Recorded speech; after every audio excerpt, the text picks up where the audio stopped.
Well, investors not worrying right now about conflicts abroad, at least not. Details, though, coming out on the fight against ISIS. President Trump is now giving his generals more power in the Middle East. This as we're hearing that the mother of all bombs killed close to 100 ISIS fighters, to former Democratic Congressman Dennis Kucinich and former Navy SEAL Carl Higbie. All right, Carl, I want to start with you. Do you think we should actually see more of these bombs, more of these Moab-type bombs dropped like we saw last week? Well, definitely at this level of force, Charles. I don't know if we're going to see any more Moabs because, quite frankly, I don't think they have any more in the country right now.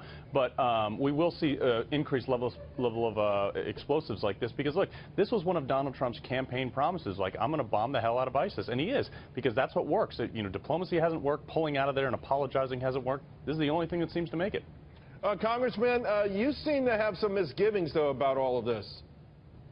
Well, first of all, there is no military solution. And if you want to get rid of ISIS, dry up their funds. Saudi Arabia, Qatar, Turkey, and other nations, including the U.S. Covertly, have helped ISIS. Let's dry up their funds, and then they're vulnerable. Until then, they're not. So we have to realize that we have to look for diplomatic solutions. A military solution at this point is unlikely. However, ISIS needs to be put in check. Here, just 2 days ago, they bombed a convoy in Syria and killed 80 children. Right. So, you know, we definitely have a problem with them. But part of the problem is maybe we should cut off their funds. That's what Tulsi, Gabbard, and Rand Paul want to do. Congressman, what about a combination? I mean, when you start to drop these bombs and you put pressure on them militarily, doesn't that open up diplomatic pressure even more? Well, at this point, I would question that. I have a couple different questions with this. First of all, I don't think the president can delegate this authority to generals, since he doesn't really have the authority to go to war. And while some would say, well, we're already at war in Afghanistan, the contours of this war are dramatically different than what they were back in 2002. Secondly, this idea of letting generals make the decision on dropping these kind of bombs, what's next? Letting generals drop atomic bombs? No. The president has to maintain a tight leash on this so that things don't spiral out of control. Third, the Congress has to definitely get involved in this, as it is its constitutional duty. Carl, you know, listen, we're talking about ISIS, right? They're not trouble for the world. They're a parasite. They're an unstoppable, killing parasite that I don't think you can negotiate with. I don't think they would understand any form of reason.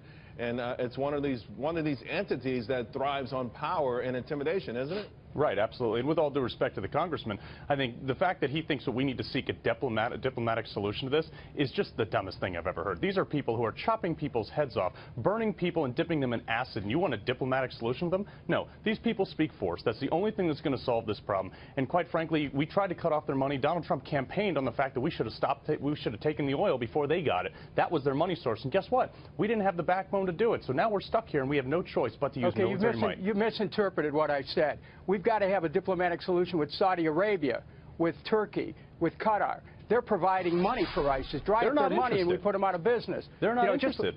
Well, look, they have to be interested. Saudi Arabia and Al-Qaeda were involved in 9/11, and we're holding hands with them in this region. Well, we're bombing them. There's something fishy about this whole thing. Carl? How do you bring them to the table, though, Congressman? Look, you stop their funds, period. It's not about we negotiate with them. We understand what they want. They want a caliphate. We shouldn't be helping them out covertly, which, if you look at the intel, that's exactly what has been going on. With all due respect, some of the funding is in localized prostitution, some of it's regional shakedown, some of it will be completely out of our hands. I do agree with you, Congressman, that we probably should investigate banks, particularly European banks that might be actually funneling this money.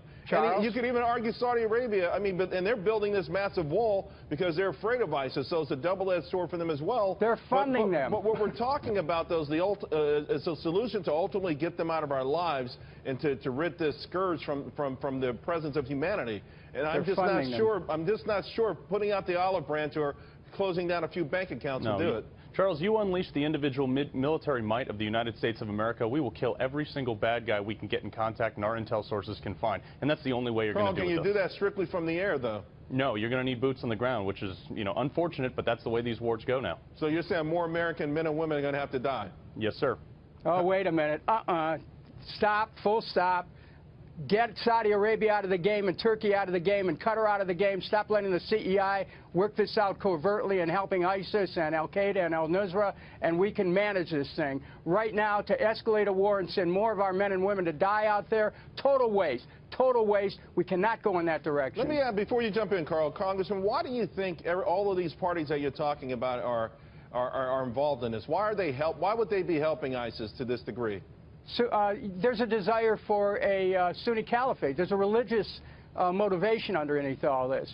And what Saudi Arabia has done is help to inspire Wahhabis and people from 90 different nations. This is an invasion of Syria that's taken place from 90 different nations. So what are we doing here, playing in the flash of a wider war when we need to back off? Donald Trump did not start these wars. It needs to be said. He inherited them. But he obviously is taking advice from people who aren't thinking about Donald Trump's presidency. They're thinking about some other agenda. You don't believe Assad? Do you believe Assad did the chemical weapons attack? Well, there's a report out right now we need to look at, and that is a MIT professor raised questions about whether or not the president was deliberately given false information to create the attack. And that false information relied on things like this.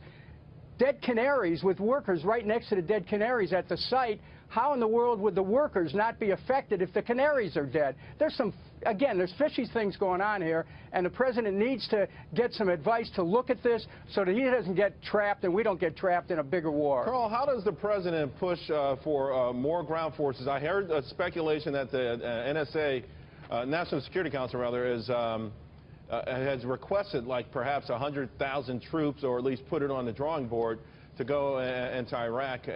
But how do we press this in a country that is totally against any more real hand-to-hand conflict where we lose thousands and thousands of our best men and women? Yeah, very difficult question, Charles. And maybe remind the American people that we lost more troops on the beaches of Normandy than we did in the entire Iraq-Afghanistan war. So I hate to say this, and this sounds harsh, but the American people are going to need to sack up a little bit for this war, because if we don't fight it over there, we're going to fight it on our own shores. Additionally, with this Syria gas attack, if this was by some chance, and I'm not saying 100% that it wasn't, but if it was by some chance not an Assad-backed chemical weapons attack, that's even scarier, because that means that Assad is not in control of his own weapons, and that's something we need to be even more concerned about. All right, gentlemen, thank you both very much. Appreciate your passion on this. Thank you.